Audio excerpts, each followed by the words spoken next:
TDP Janasena ఉమ్మడి ప్రభుత్వం అధికారంలోకి రాగానే సూపర్ 6 పథకాలు అమలు చేసి అన్ని వర్గాల సంక్షేమానికి పెద్దపీట వేయడం జరుగుతుందని బోండా సిద్ధార్థ తెలిపారు. వైసీపీ హయాంలో నిత్యావసర ధరలు విపరీతంగా పెరిగాయని ఆరోపించారు. బోండా ఉమా ప్రజల మనిషిని రాబోయే ఎన్నికల్లో గెలుపు ఖాయమన్నారు. విజయవాడ సెంట్రల్ నియోజకవర్గం 60వ డివిజన్ వాంబే కాలనీలో బోండా ఉమామహేశ్వరరావు తనయుడు బోండా సిద్ధార్థ ఎన్నికల ప్రచారం నిర్వహించారు. ఇంటింటికి వెళ్లి సూపర్ 6 పథకాలను వివరిస్తూ ఓట్లను అభ్యర్థించారు. అనంతరం మీడియాతో మాట్లాడుతూ సంక్షేమ పథకాలను ప్రవేశపెట్టింది టీడీపీ అని గుర్తు చేశారు. టీడీపీ, జనసేన, బీజేపీ ఉమ్మడి ప్రభుత్వం అధికారంలోకి వచ్చిన వెంటనే సూపర్ 6 పథకాలను అందించి ప్రజలకు మేలు చేస్తామని హామీ ఇచ్చారు.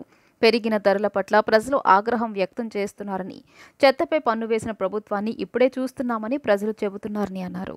అన్ని వర్గాలపై బాదుడు మోపారని విమర్శించారు. ఎప్పుడు ఎన్నికలు వస్తాయా, టీడీపీని గెలిపించుకుందామని ఎదురు చూస్తున్నారని అన్నారు. బోండా ఉమా ఇంటి వద్దకే పాలన తీసుకువచ్చారని అన్నారు. అటువంటి నాయకుని ప్రజలు ఎమ్మెల్యేగా గెలిపించుకుంటారని వెల్లడించారు. బోండా ఉమా ప్రజల మనిషిని రాబోయే ఎన్నికల్లో గెలుపు ఖాయమన్నారు. ఏంటి నీ అర్హత ఏంటి? ఈ నియోజకవర్గానికి వచ్చి నువ్వు పోటీ చేస్తా ఉన్నావు. ఏంటి నీ అర్హత? నువ్వు ఇక్కడ స్థానికుడివి కాదు, ఈ నియోజకవర్గ ఎమ్మెల్యేవి కాదు, నీకు ఈ నియోజకవర్గం సంబంధమే లేదు. ఇక్కడ సరిగ్గా పనిచేయనటువంటి మల్లాది విష్ణును తప్పించడానికి నిన్ను తీసుకొచ్చి పెట్టారు. అక్కడ పనికిరాని చెత్త ఇక్కడ బంగారం వేద్దా అని అడుగుతా ఉన్నా. అది సో అందు గురించి అని చెప్పి ప్రజలందరూ కూడా ఆలోచించి ఓట్లేస్తారు. సెంట్రల్ నియోజకవర్గ ప్రజలు విద్యావంతులు అందరూ కూడా ఆలోచించి మాకు కావాల్సిన నాయకుడు ఎవరో క్లారిటీ ఉన్నటువంటి వ్యక్తులు.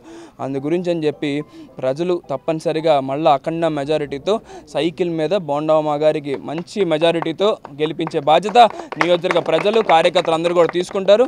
స్థానిక తెలుగుదేశం, జనసేన, బీజేపీ కార్యకర్తలుగా మేము అందరం కూడా కష్టపడుతున్నాం, ఇంటింటికి తిరుగుతున్నాం. మళ్ళీ మంచి మెజారిటీతో ఈ సెంట్రల్ నియోజకవర్గాన్ని తెలుగుదేశం పార్టీ కంచు కోటగా మార్చి చంద్రబాబు గారికి, పవన్ కళ్యాణ్ గారికి బహుమతిగా ఇస్తామని తెలియదు. ఇక్కడ వైసీపీ అభ్యర్థికి కనీసం నోటాకొచ్చే ఓట్లు కూడా రాని విధంగా కష్టపడి మేము పనిచేస్తాం. చాలా బలంగా పనిచేస్తాం. పోయినసారి చేసినట్టు కాదు. వీళ్ళు జిమ్మిక్కులు జనాల్ని కొనేయడం కాదు, అమ్ముడుపోయే జనాలు కాదు. ఇక్కడ విద్యావంతులు, విజ్ఞుడు అందరూ మేలుకున్నారు. మోసపోయేది ఒకసారి మోసపోతారు, పద్దాకులు మోసపోరు. ఈసారి మాత్రం బలంగా కొడతాం. పార్టీలన్నీ ఏకమైనాయి, ప్రజలందరూ ఏకమయ్యారు. ధరలన్నీ పెరిగిపోయినాయి.